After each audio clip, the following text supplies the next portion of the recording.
Hallelujah. आइए हम लोग प्रार्थना करते हैं डिवोशन के लिए। पवित्र महान और सर्वशक्तिमान परमेश्वर पिता, हम धन्यवाद देते हैं।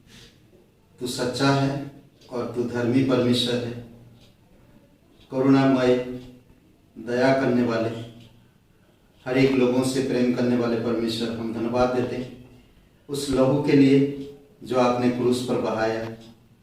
धन्यवाद उस सामर्थ्य बलिदान के लिए। अगर आपकी बलिदान नहीं होता तो शायद आज हम आपके विषय में जान भी नहीं पाते हैं। धन्यवाद देते हैं हमारे पापों को माफ करने के लिए, हमें नया जीवन देने के लिए। पिता, दिन प्रतिदिन आपके विचार में, आपकी चरित्र स्वभाव में आप हमें बढ़ाने में मदद करो, ताकि हम तेरी प्रशंसा कर सके और तेरी महिमा कर सके। धन्यवाद देते हैं, विश्वास में चल सके, आपके विचार में रह सके। धन्यवाद देते प्रभु यीशु। अभिषेक करो इस दिवस को, यीशु मसीह के नाम से मांगते हैं, आमीन। ओके, आज हम लोग जो बात करेंगे और वो है मसीह की प्रशंसा। मसीह की प्रशंसा किस तरह से हम कर सकते हैं? जब आप परमेश्वर की मार्ग पर, परमेश्वर की वचन पर, परमेश्वर की आज्ञा पालन और परमेश्वर की इच्छा अनुसार जब आप चलते हैं तो मसीह की प्रशंसा होता है और मसीह खुद आपको प्रशंसा करता है। इसीलिए हम लोग कुछ बाइबल में यीशु मसीह ऐसे जगहों पर ऐसे लोगों को प्रशंसा किया। देखेंगे अधर्मी भंडारी की, जो वो कर्ज लिया हुआ था ना, लूका का 16 अध्याय में, भविष्य के प्रबंध के लिए, कई बार भविष्य के प्रबंध के लिए तो उसने अच्छे तरीके से या गलत तरीके से, अधर्मी था परंतु प्रभु उसका तारीफ किया। स्वामी ने उस अधर्मी भंडारी को सराहा कि उसने चतुराई से काम किया, क्योंकि इस संसार के लोग अपनी समय के लोगों के साथ रीति व्यवहार में ज्योति के लोगों से अधिक चतुर है। आज हम देखते हैं विश्वासी लोग मूर्खता की काम करते हैं, परंतु अविश्वासी लोग अच्छा से जीते हैं, अच्छा से काम करते हैं। परंतु विश्वासी जो परमेश्वर को जानते हैं कई बार समझ नहीं पाते। तो यहाँ पर हम देखते हैं कि वो बड़ी चतुराई से काम किया, तो यीशु उसके बारे में तारीफ किया। वो अधर्मी भले है परंतु बहुत सावधानी पूर्वक काम किया, इसीलिए प्रभु यीशु मसीह उसको, उसकी प्रशंसा की। अद्भुत है। कई सारे ऐसे जगहों पर हम देख सकते हैं जो लोग बहुत अच्छे तरीके से कार्य करते हैं, अच्छे तरीके से जीते हैं, अच्छे तरीके से लोगों का मदद करते हैं, अधर्मी है और उन पर कृपा दृष्टि परमेश्वर का होता है।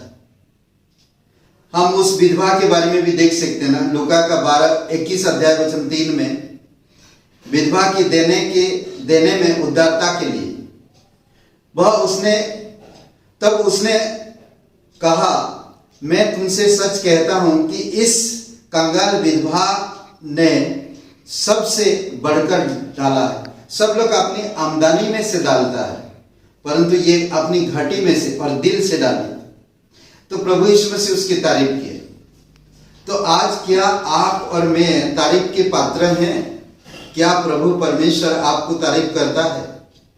क्या आप परमेश्वर के लिए उदारता का दिल रखते हैं या चतुराई से काम करते हैं? चतुराई के मतलब किसी को ठगना नहीं, बल्कि सावधानी पूर्वक बुद्धिमत्ता के साथ हमें जीवन व्यतीत करना। उस स्त्री के बारे में सोचिए, लूका का 18 अध्याय में, उसके निरंतर निवेदन करने के लिए। आज विश्वासी लोग प्रार्थना नहीं करते हैं, बाइबल नहीं पढ़ते हैं, परंतु ये जो विधवा है, ये स्त्री जो है, वो निरंतर निवेदन कर रहा है, निरंतर मेरा न्याय करो, हर दिन सुबह पहुंच जाता है। आज हमें विश्वासी भाई बहन, हमें इस प्रकार से सोचना चाहिए, रोज मुझे उठ के परमेश्वर के साथ समय बिताने का, एकांत में परमेश्वर के साथ समय, एकांत बोलते ना कोई टाइम समय देना चाहिए, परमेश्वर के साथ संगति करना चाहिए। तो देखिए, तो यहाँ पर क्या हुआ कि एक व्यक्ति ऐसा व्यक्ति है जो कभी किसी का न्याय नहीं करता, परंतु ये विधवा उसके आंगन में जाकर हर दिन कहा कि मेरा न्याय करो, मेरा न्याय करो। तो उसने उसका सुना। तो अगर हम रोज परमेश्वर के पास आएंगे, परमेश्वर मेरे दिल को बदलो, परमेश्वर मेरे दिल को बदलो, परमेश्वर मेरे दिल को बदलो, परमेश्वर मेरे दिल को बदलो, परमेश्वर मुझे समझ दो, परमेश्वर मुझे समझ दो, परमेश्वर मुझे ज्ञान दो, तो परमेश्वर करेगा और सुनेगा। तो उसी तरह से हमें करना चाहिए। तो प्रभु यीशु मसीह इसकी तारीफ की, सूरसैदा की कनानी स्त्री की, उसके बड़े विश्वास के लिए।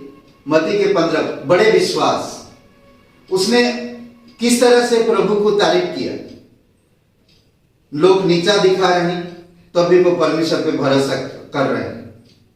यीशु मसीह उसको पूरी तरह से बोलते ना कि एक कनानी स्त्री थी, और ये लूका मत्ती का 15 अध्याय 28 वचन में, तो उसका बड़ा विश्वास था, प्रभु पर भरोसा था कि यीशु मसीह कर सकेगा। उसी प्रकार से हमारे विश्वास होना चाहिए। अगर हमें कोई नीचा भी दिखा रहा, या हमारी कोई नामधराई कर रहा, या हमें कोई ऐसे जानवर जो गंदी जानवर उस पर हमें तुलना कर रहा, तो आप कैसे व्यवहार करोगे। तो ये स्त्री उस समय बड़ी बुद्धिमत्ता के साथ यीशु मसीह को जवाब दिया, और यीशु मसीह उस जवाब का तारीफ किया। तो उसने कहा, उस स्त्री से कहा, उसके बड़े विश्वास के लिए उसका तारीफ किया गया। और सामरी कोढ़ी की ना 10 कोढ़ी थे, यीशु मसीह के पास आते, और यीशु मसीह ने उन सबको कहता, जाके याजक मूसा की व्यवस्था के अनुसार याजकों को दिखाओ। तो वो जाते जाते सबके सब ठीक हो गए। और एक वहां पर से प्रभु के पास आया। तब प्रभु यीशु मसीह ने कहा, लूका का 17 अध्याय वचन 18 में, क्या इस परदेसी को छोड़ कोई और ना निकला जो परमेश्वर की बड़ाई करता। वो परदेसी था, सोचिए थोड़ी समय के लिए वो परदेसी था। जब वो ठीक हो गया तो वो यीशु के पास आया और प्रभु को महिमा दिया। पतरस प्रेरित उसका विश्वास का अंगीकार करने के लिए मत्ती का 16 अध्याय में और वचन 17 में यीशु ने उसको उत्तर दिया, हे सिमन योना के पुत्र, तू धन्य है, क्योंकि मांस और लहू ने नहीं, परंतु मेरे पिता ने जो स्वर्ग में है यह बात तुझ पर प्रकट की है। अद्भुत है। उसने क्या कहा था यीशु मसीह, तू मसीह, जीवित परमेश्वर का पुत्र मसीह है। तब उसका तारीफ किया। बहुत सारे लोग बहुत प्रकार यीशु मसीह को बात किए। कोई टीचर कहा, कोई भविष्यवक्ता कहा, कोई नबी कहा, कोई अच्छा शिक्षक कहा, किसी का तारीफ नहीं किया, परंतु पतरस का तारीफ किया। ऐसे कई सारे लोगों का प्रभु यीशु मसीह बाइबल में तारीफ किया, परमेश्वर ने तारीफ किया। बेतनिया की मारियम उसके कदमों पर बैठने के लिए लूका का 10वां अध्याय वचन 42 में 42 में वो उसकी वचन में बैठा रहा। तो क्या कहा उसकी बहन को, मार्था, हे मार्था, हे मार्था, तो बहुत सारे बातों में चिंतित है, परंतु मारियम जो जगह चुन ली है उसे कोई छीन नहीं सकता। आज आपको मुझे भी उसी प्रकार से हमें बैठना चाहिए प्रभु के पास। दयालु सामरी की उसके निस्वार्थ दया के लिए उसका तारीफ किया, ना उसका देखभाल किया, तरस खाया, उसके लिए खर्चा किया और उसको सराय में लेकर गया। लास्ट में और एक बात हम देख सकते, परमेश्वर तारीफ करता है